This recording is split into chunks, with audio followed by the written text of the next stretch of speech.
거듭난다는 말의 정확한 의미. 두 번째로 여러분이 살펴보아야 할 것은 거듭난다라는 독특한 표현의 정확한 의미와 이 표현의 강함에 관한 것입니다. 거듭남은 우리가 하나님의 성품에 속한 무언가를 다시 회복하는 변화, 즉 하나님의 형상을 따라 새롭게 하심을 입는 사건을 의미합니다. 그것은 속사람 전부가 완전히 변화하고 바뀌는 것을 뜻합니다. 예수님이 사용하신 강한 비유만큼이나 이 변화의 철저함을 더 잘 보여주는 것은 없습니다. 예수님은 이를 새로운 출생으로 부르셨습니다. 우리는 모두 한번 태어났습니다. 하지만 우리는 반드시 참 그리스도인으로 다시 태어나야만 합니다. 우리는 아담의 후손으로 한번 태어났습니다. 만일 우리가 하나님의 자녀로 두 번째 태어나지 않는다면 오호라, 우리에게는 화가 있을 것입니다. 우리는 육으로 태어났습니다. 우리는 또한 반드시 성령으로 태어나야 합니다. 우리는 땅에 속한 자로 태어났습니다. 우리는 또한 반드시 하늘에 속한 자로 태어나야 합니다. 우리는 썩을 존재로 태어났습니다. 우리는 또한 반드시 썩지 않을 존재로 태어나야 합니다. 우리의 자연적 출생은 육체의 생명의 출생을 위해 필요합니다. 우리의 영적인 출생은 영혼의 생명의 출생을 위해 필요한 것입니다. 거듭난다는 것은 말하자면 새로운 존재가 되는 것입니다.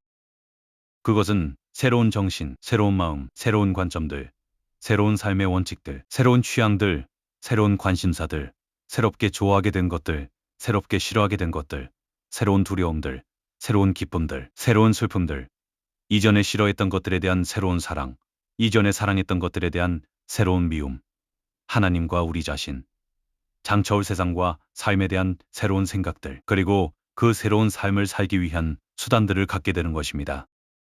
그리고 이 모든 것을 경험한 사람은 새 사람이고 새로운 피조물인데 이는 참된 말입니다. 왜냐하면 그는 자신에 관하여 이전 것은 지나갔으니 보라, 모든 것이 새 것이 되었도다 라고 말할 수 있기 때문입니다. 이는 우리의 자연적인 능력과 기능들이 제거되고 파괴되는 것을 뜻하는 것은 아닙니다. 오히려 그것들이 완벽하게 새로운 성향과 방향성을 갖게 되는 것이라고 말하는 편이 옳을 것입니다. 오래된 금속을 버리지 않고 그것을 녹이고 불순물을 제거하고 다시 형태를 부여하고 거기에 새로운 그림을 새김으로써 말하자면 새로운 동전이 되는 것입니다. 이것은 외적인 변화가 아닙니다. 헤롯은 많은 일을 했으나 곧 그만두었습니다. 아합은 자기를 낮추고 베옷을 입고 조심스럽게 걸었습니다. 그러나 이들의 마음에는 변화가 없었습니다. 그것은 눈으로 볼 수 있거나 오감으로 감지할 수 있는 변화가 아닙니다. 그것은 단순히 새로운 이름이나 새로운 지식을 얻게 되는 사건이 아니라 반드시 좋은 열매를 맺는 새로운 삶의 원리를 이식받는 사건입니다. 그것은 눈먼 자가 눈을 뜨고 귀머거리가 듣고 벙어리가 말을 하고 사지가 없는 자에게 팔다리가 생겨나는 것과 같은 사건입니다. 다시 말해서 거듭난 사람은 자기 몸을 더 이상 죄의 종과 도구로 사용하지 않고 오직 하나님을 위해 사용하게 됩니다. 한마디로 그제야 비로소 그의 몸은 본래의 목적대로 사용되는 것입니다. 거듭나는 것은 양자됨으로 말미암아 새로운 가족, 즉 하나님의 가족의 일원이 되는 사건입니다. 그것은 하나님이 진실로 우리의 아버지이심을 느끼게 되고 우리가 전능하신 자의 참된 자녀들이 되는 사건입니다. 그것은 새로운 나라의 시민이 되고 우리와 함께 우리의 모든 마음을 예물로 드리며 그가 우리를 모든 악에서 보호하실 것을 믿게 되는 사건입니다. 거듭나는 것은 영적인 부활입니다. 그것은 마침내 다가올 거대한 변화를 희미하게 보여줍니다. 하지만 여전히 그 거대한 변화를 닮았음에는 분명합니다. 왜냐하면 사람이 새롭게 태어나는 것은 죽음에서 삶에 이르는 사건이고 하나님에 대한 무지가 하나님에 대한 온전한 알무로 하나님에 대한 노예적인 두려움이 자녀의 사랑으로 하나님에 대한 무기력한 관심이 하나님을 기쁘시게 하고자 하는 타오르는 열망으로 구원에 대한 게으른 무관심이 불타는 열정으로 변하는 사건이기 때문입니다. 그것은 하나님을 향한 낯설미, 하나님에 대한 참된 확신으로 원수된 관계가 화평한 관계로 세상적인 삶이 거룩한 삶으로 세상적이고 육신적이고 사람을 기쁘게 하고자 하는 마음이 그리스도 예수의 순전한 마음으로 바뀌는 사건입니다. 바로 이것이 성령으로 거듭나는 것입니다. 거듭남, 복음의 두 기둥 가운데 하나. 사랑하는 여러분, 오늘 이에 관해 더 말씀드리기에는 시간이 부족할 것 같습니다. 저는 여러분에게 왜 우리 모두가 거듭나야 하는지, 그리고 새롭게 태어나는 것이 무엇인지에 관해 대략적으로 말씀드렸습니다. 그리고 다음 일요일에 주님께서 허락하신다면 저는 이 거듭남이 일반적으로 어떻게 찾아오는 것인지 그 방식과 수단에 대해서 말씀드리고자 합니다. 이제 오늘 제게 남아있는 일은 이 문제를 가장 엄중하게 여러분의 양심 앞에 제시하는 것입니다. 만일 이 교리의 중요성이 부차적인 것이라면 교회의 형태나 선택에 관한 교리처럼 확실하게 이해하지 못해도 사람이 구원을 받을 수 있는 것이라면 저는 이것을 여러분에게 이렇게 강하게 제시하지 않을 것입니다. 하지만 이것은 복음의 두 기둥 가운데 하나입니다. 한편으로 구원은 그리스도로 말미암아 값없이 주시는 은혜로 얻게 됩니다.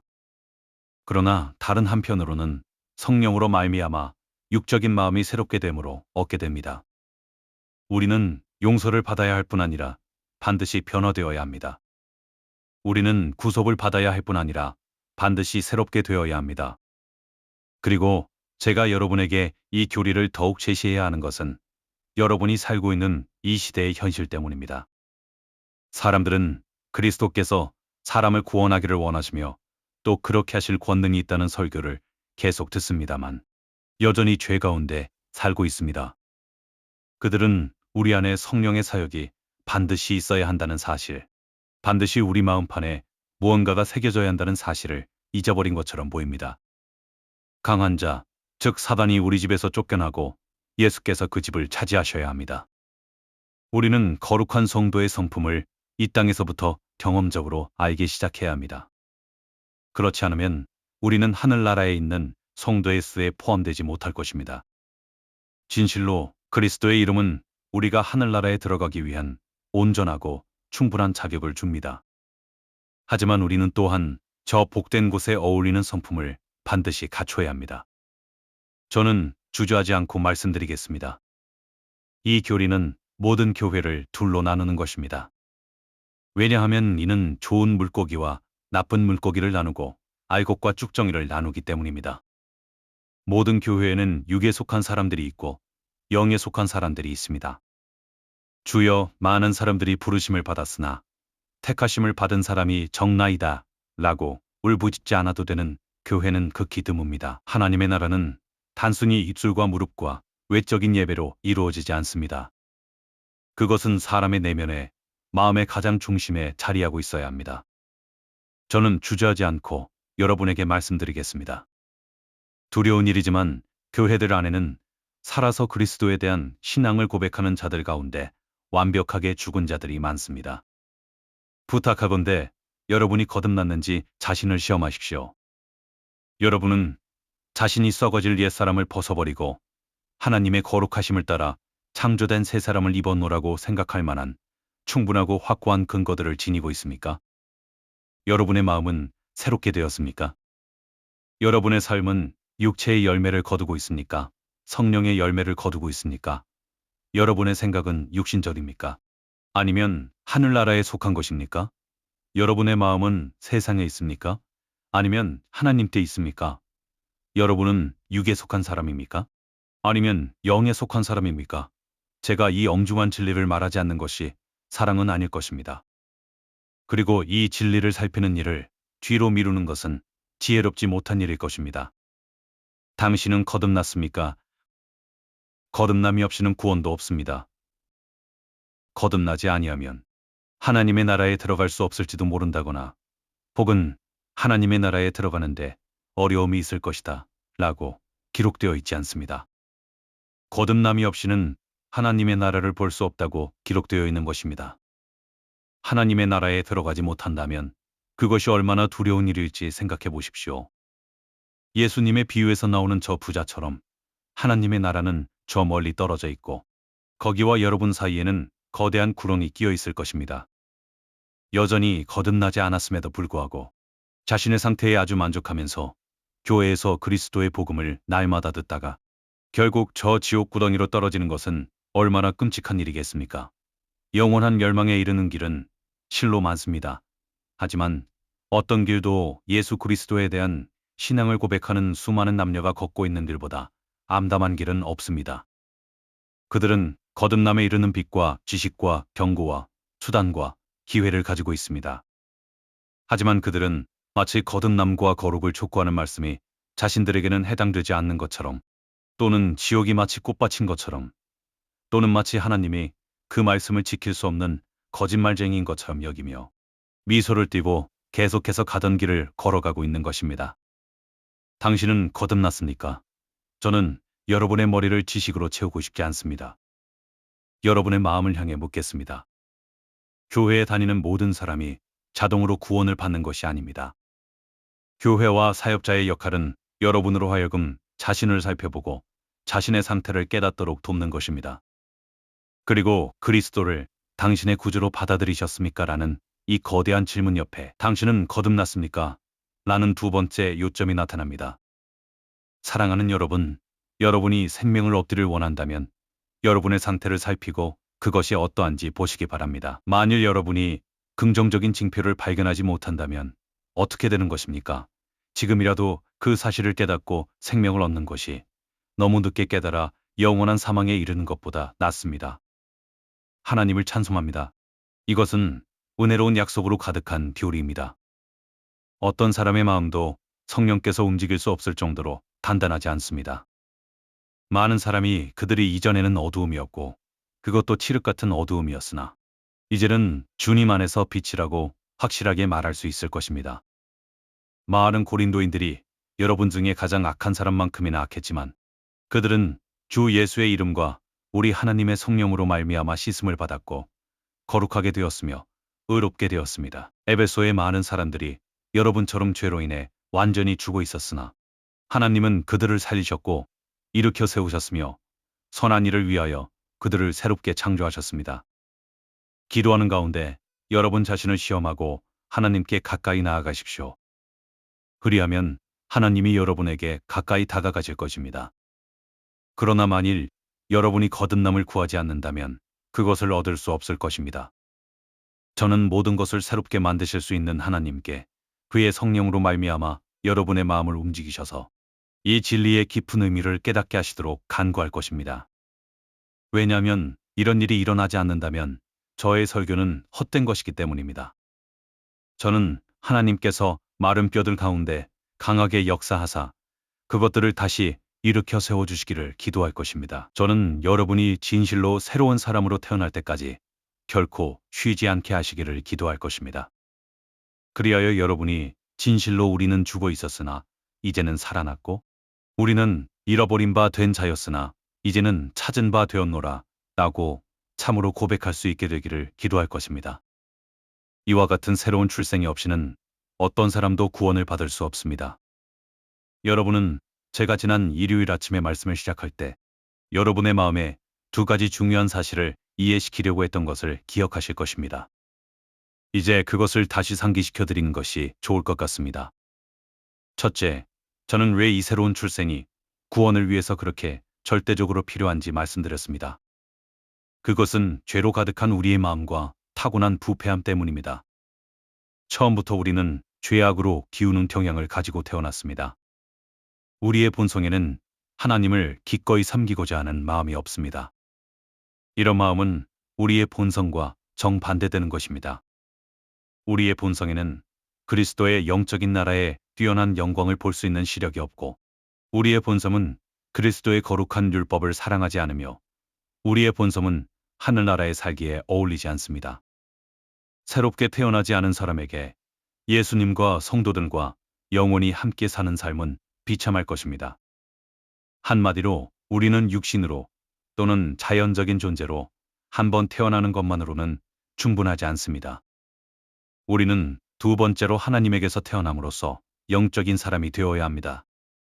그렇지 않으면 우리는 결코 영생을 맛볼 수 없습니다.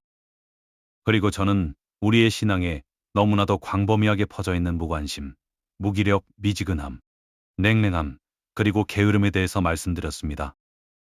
그리고 그 원인에 관하여 우리는 우리가 다른 이들에게는 없는 특별한 어려움을 겪고 있고, 만일 우리에게 사업 문제, 가난, 골치 아픈 일, 가정의 문제 등이 사라진다면, 혹은 우리가 더 좋은 교육을 받는다면 우리는 훌륭한 그리스도인이 될 것이라고 생각한다고 말씀드렸습니다.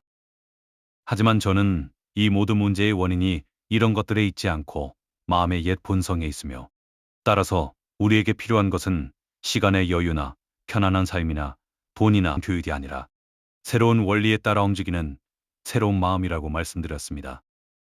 둘째, 저는 이 새로운 출생의 본질과 성격에 대해 설명을 드렸습니다. 저는 그것이 단지 외적인 변화가 아닌 내면의 변화이고, 단순히 이름의 변화가 아닌 영과 진리 안에서의 변화라고 말씀을 드렸습니다. 그것은 매우 철저하고 빈틈없으며 급진적이고 온전한 변화이기에 이를 경험한 사람은 다시 태어났다고 할 수 있는데, 왜냐하면 그는 모든 생각과 모든 삶의 목적에 있어서 새로운 사람이 되었기 때문입니다. 그는 어두움이었으나 이제는 빛입니다. 그는 아무것도 볼 수 없었으나 이제는 볼 수 있습니다. 그는 잠자고 있었으나 이제는 깨어났습니다. 그는 죽어 있었으나 이제는 살아 있습니다. 그의 생각은 땅에 속해 있었으나 이제는 하늘에 속해 있습니다. 그는 육신적이었으나 이제는 영적입니다. 그는 세상적이었으나 이제는 경건합니다. 그는 썩어질 것들을 가장 사랑했으나 이제는 썩어지지 않는 것들을 가장 사랑합니다. 그는 없어질 것들에 마음을 두고 있었으나 이제 그의 마음은 영원한 것들에 놓여 있습니다. 거듭나는 일이 없으면 십자가의 구속은 무익하다. 마지막으로 저는 여러분 모두에게 이 교리의 광대함과 무엇과도 비교할 수 없는 중요성을 강조했습니다. 그리고 이제 저는 다시 한번 그렇게 하고자 합니다. 여러분, 간청하건대 기억하십시오. 만일 성령이 우리 안에서 행하신 사역이 없다면, 그리스도 예수께서 우리를 위해 의를 가져다 주신 사건은 우리에게 아무런 쓸모가 없습니다. 우리가 진실로 새롭게 되었다는 충분한 증거가 없다면 우리가 구속을 받았노라고 말해봐야 우리에게 아무런 유익이 없습니다.